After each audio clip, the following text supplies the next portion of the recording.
चलिए आज एक ऐसे खतरनाक और जाल से भरे कंपटीशन का विश्लेषण करते हैं जो इंसानी दिमाग को पूरी तरह से झकझोर कर रख देता है। इस चर्चा में हम सिर्फ ये नहीं देखेंगे कि कौन जीता, बल्कि उन रणनीतियों और फैसलों की गहराई में उतरेंगे जो इतने भारी दबाव के बीच सामने आते हैं। एक ऐसा खेल जहां 100 लोग शुरू करते हैं लेकिन अंत तक सिर्फ एक ही बच पाता है। इस पूरे बिहेवियरल एक्सपेरिमेंट की जो असल वजह है वो है ये रकम, पूरे $1 लाख की शुद्ध सोने से बनी एक बेहद ही खास ट्रॉफी। सोचिए, इतनी बड़ी रकम किसी के भी सोचने और निर्णय लेने के तरीके को पूरी तरह से बदल सकती है। ये सिर्फ एक इनाम नहीं है, बल्कि ये वो अल्टीमेट ट्रिगर है जो इस पूरे खेल में लोगों को अपनी हदें पार करने पर मजबूर कर देता है। लेकिन सबसे बड़ा सवाल यही है ना कि आखिर कैसे 100 लोग जो शुरुआत में एक साथ मिलकर बचने की कोशिश कर रहे होते हैं, वो अचानक एक दूसरे को धोखा देने पर उतर आते हैं। इस सवाल को समझने के लिए हम इस पूरी यात्रा को ट्रैक करेंगे। हम देखेंगे कि कैसे शुरुआत की अफरा तफरी धीरे धीरे एक बेहद ही निर्मम और अकेले लड़ी जाने वाली जंग में बदल जाती है। कहानी शुरू होती है पूरे 100 प्रतियोगियों के साथ और उनके सामने होता है एक भारी सेंसरी ओवरलोड, एक बहुत बड़ा कमरा, और अचानक से ऊपर से नुकीली कीलों वाली एक छत तेजी से नीचे आने लगती है। इस पहले ही पल में कोई लंबी रणनीति काम नहीं आती। यहाँ सिर्फ इंसान का फाइट और फ्लाइट वाला बुनियादी इंस्टिंक्ट ही काम करता है। डर और खौफ, ये पहला फिजिकल ट्रैप एक छलनी की तरह काम करता है।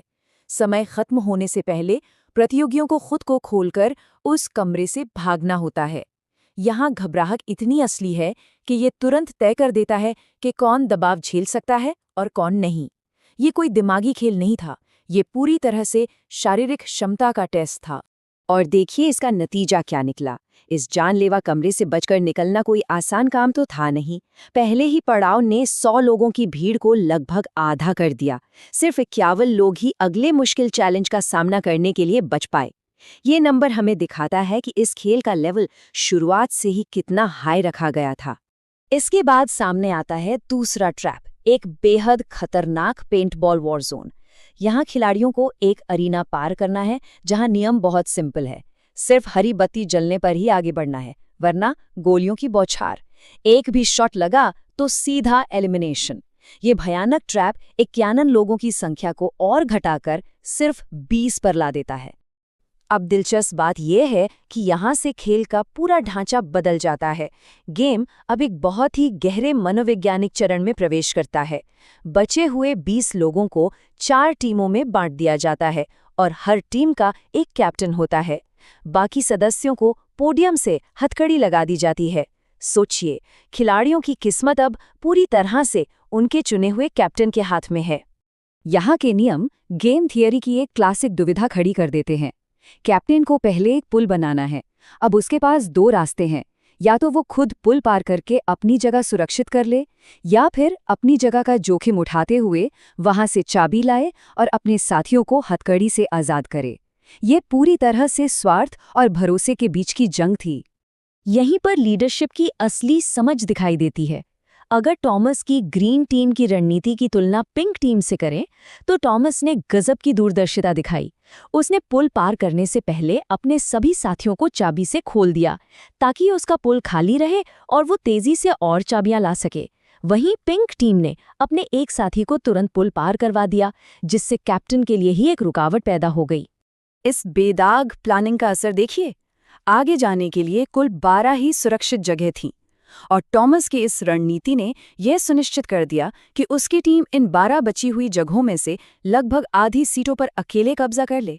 चलिए अब चौथी ट्रैप की तरफ बढ़ते हैं, एक विशाल घूमने वाली मशीन। यहाँ पर सबसे बड़ा बदलाव ये आता है कि अब टीम वर्क पूरी तरह से पीछे छूट जाता है। अब फोकस सिर्फ व्यक्तिगत सहनशक्ति और दूसरों को गेम से बाहर करने पर आ जाता है।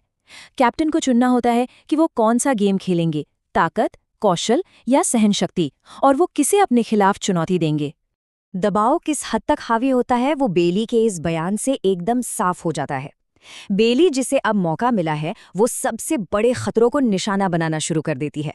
वो न सिर्फ ग्रीन टीम के कैप्टन को चुनती है, बल्कि अपने खुद के पूर्व साथी जूलियन को भी नहीं बख्शती। सर्वाइवल के इस मोड पर पुराने रिश्ते कोई मायने नहीं रखते। वो थका देने वाली स्पिनिंग मशीन अंततः इस पूरे ग्रुप को छांटकर सिर्फ 4 लोगों तक ले आती है। टॉमस, बेली, जोसेफ और किंसले, सिर्फ ये 4 लोग ही अब उस ट्रॉफी की रेस में बचे हैं। यहाँ तक पहुँचने के लिए इन सभी ने खुद को शारीरिक और मानसिक रूप से पूरी तरह से निचोड़ दिया है। 5वां और आखिरी ट्रैप खिलाड़ियों को सीधे तौर पर एक दूसरे के आमने सामने लाकर खड़ा कर देता है। अब छिपने की कोई जगह नहीं है। हर खिलाड़ी के सामने 3 कांच के दिल रखे हैं और एक तोप है। उन्हें तोप चलानी है और दूसरों के दिलों को तोड़ना है। जिसके तीनों दिल टूट गए वो बाहर। ये ट्रैप खिलाड़ियों को सीधा हमला करने पर मजबूर कर देता है। यहाँ सबसे ज्यादा हैरान करने वाली बात यह है कि टॉमस, जो अब तक एक बहुत बड़ा रणनीतिकार दिख रहा था, वो अपने इरादे पूरी तरह से साफ कर देता है। उसका ये कहना कि हमें बस एक दूसरे का कत्लेआम करना है, ये दिखाता है कि जब जीत सामने खड़ी हो तो शराफत का कोई दिखावा काम नहीं आता। और फिर शुरू होता है टूटे हुए गठबंधनों और बदलती वफादारियों का एक जबरदस्त चेन रिएक्शन। पहले मिनट में टॉमस किंसले पर हमला करता है। 5वें मिनट तक जोसेफ और बेली आपस में उलझते हैं। 10वें मिनट पर किंसले जोसेफ को बाहर कर देती है। यहाँ हर मिनट पर समीकरण बदल रहे थे और कोई भी किसी पर भरोसा नहीं कर सकता था। घटनाओं के एक बेहद चौंकाने वाले मोड़ में बेली खुद को बचाने को सबसे ऊपर रखती है। टॉमस, जो इस खेल का निर्विवाद फ्रंट रनर था, बेली अपने फायदे के लिए उसे ही निशाना बनाती है और 15वें मिनट पर उसे एलिमिनेट कर देती है। ये एक ऐसा फैसला था जिसने पूरे गेम का नक्शा ही बदल कर रख दिया। अंत में यह तनावपूर्ण खेल एक बेहद ही नर्वस कर देने वाले शूटआउट पर आकर रुकता है। बेली के पास 2 दिल हैं और किंसले के पास सिर्फ 1। और इस सबसे अहम पल में किंसले अपना निशाना चूक जाती है। यही वो एक गलती थी जिसने दोनों की किस्मत का फैसला कर दिया और बेली ने अपना आखिरी निशाना बिल्कुल सही जगह लगाया। 100 चेहरों से शुरुआत हुई थी, लेकिन अब सिर्फ एक ही बचा है।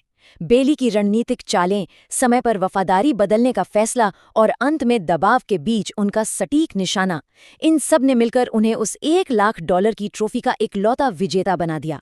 ये एक नंबर हमें याद दिलाता है कि ये पूरी छंटनी कितनी लंबी और कठिन रही है। तो इस पूरे विश्लेषण के बाद अंत में एक बड़ा सवाल पीछे छूट जाता है। ऐसे भयानक और तनावपूर्ण माहौल में सर्वाइव करने की असल कीमत क्या है? क्या वो टीम वर्क था, कोई खास रणनीति थी, या फिर अंत में जीतने के लिए किसी को भी धोखा देने की वो परम इच्छा? ये खेल हमें सोचने पर मजबूर कर देता है कि सबसे आगे निकलने के लिए अक्सर सबसे निर्मम फैसले लेने ही पड़ते हैं।